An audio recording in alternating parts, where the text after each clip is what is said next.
Long years ago, we made a tryst with destiny, and now the time comes when we shall redeem our pledge, not wholly or in full measure, but very substantially. At the stroke of the midnight hour, when the world sleeps, India will awake to life and freedom.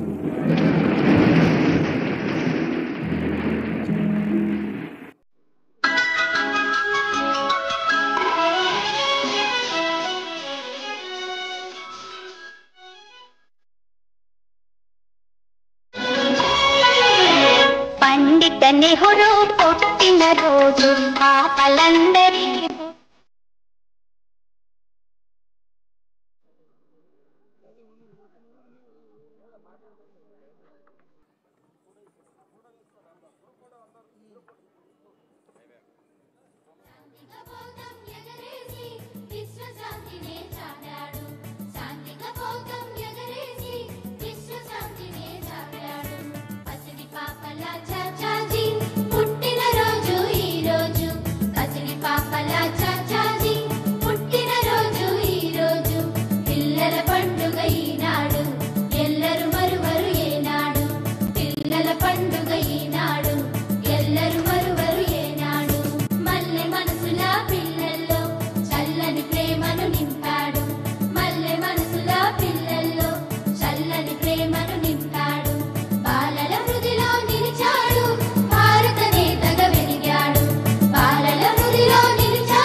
ఎర్ర గులాబీ నిలిపాడు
పండుగ ఈనాడు ఎల్లరు మరువరు ఏనాడు తన ఎదపై చాచాజీ ఎర్ర గులాబీ నిలిపాడు తన ఎదపై చాచాజీ ఎర్ర గులాబీ నిలిపాడు పిల్లల సుందర వదనాలే చల్లని మదిలో నింపాడు పిల్లల సుందర వదనాలే చల్లని మదిలో నింపాడు పసిడి పాపల చాచాజీ పుట్టిన రోజు ఈ రోజు పసిడి పాపల చాచాజీ పుట్టిన రోజు ఈ రోజు పిల్లల పండుగ ఈనాడు ఎల్లరు మరువరు ఏనాడు పిల్లల పండుగ ఈనాడు ఎల్లరు మరువరు ఏనాడు దేశం కోసం వెలిసాడు దేశ ప్రగతి సాధించాడు దేశం కోసం వెలిసాడు దేశ ప్రగతి సాధించాడు శాంతి కపోతం ఎగరేసి విశ్వశాంతినే చాటాడు శాంతి కపోతం ఎగరేసి విశ్వశాంతినే చాటాడు పసిడి పాపల చాచాజీ పుట్టిన రోజు ఈ రోజు పసిడి పాపల చాచాజీ పుట్టిన రోజు ఈ రోజు పిల్లల పండుగ ఈనాడు ఎల్లరు మరువరు ఏనాడు పిల్లల పండుగ ఈనాడు ఎల్లరు మరువరు ఏనాడు మల్లె మనసుల పిల్లల్లో చల్లని ప్రేమను నింపాడు మల్లె మనసుల పిల్లల్లో చల్లని ప్రేమను నింపాడు బాలల హృదిలో నిలిచాడు భారత నేతగా వెలిగాడు బాలల హృదిలో నిలిచాడు భారత నేతగా వెలిగాడు పసిడి పాపల చాచాజీ పుట్టిన రోజు ఈ రోజు పసిడి పాపల చాచాజీ పుట్టిన రోజు ఈ రోజు పిల్లల పండుగ ఈనాడు ఎల్లరు మరువరు ఏనాడు పిల్లల పండుగ ఈనాడు ఎల్లరు మరువరు ఏనాడు రోజు పసిడి పాపల చాచాజీ పుట్టిన రోజు ఈ రోజు పిల్లల పండుగ ఈనాడు ఎల్లరు మరువరు ఏనాడు పిల్లల పండుగ ఈనాడు ఎల్లరు మరువరు ఏనాడు తన ఎదపై చాచాజీ ఎర్ర గులాబీ నిలిపాడు తన ఎదపై చాచాజీ ఎర్ర గులాబీ నిలిపాడు పిల్లల సుందర వదనాలే చల్లని మదిలో నింపాడు పిల్లల సుందర వదనాలే చల్లని మదిలో నింపాడు పసిడి పాపల చాచాజీ పుట్టిన రోజు ఈ రోజు పసిడి పాపల చాచాజీ పుట్టిన రోజు ఈ రోజు పిల్లల పండుగ ఈనాడు ఎల్లరు మరువరు ఏనాడు పిల్లల పండుగ ఈనాడు ఎల్లరు మరువరు ఏనాడు దేశం కోసం వెలిసాడు దేశ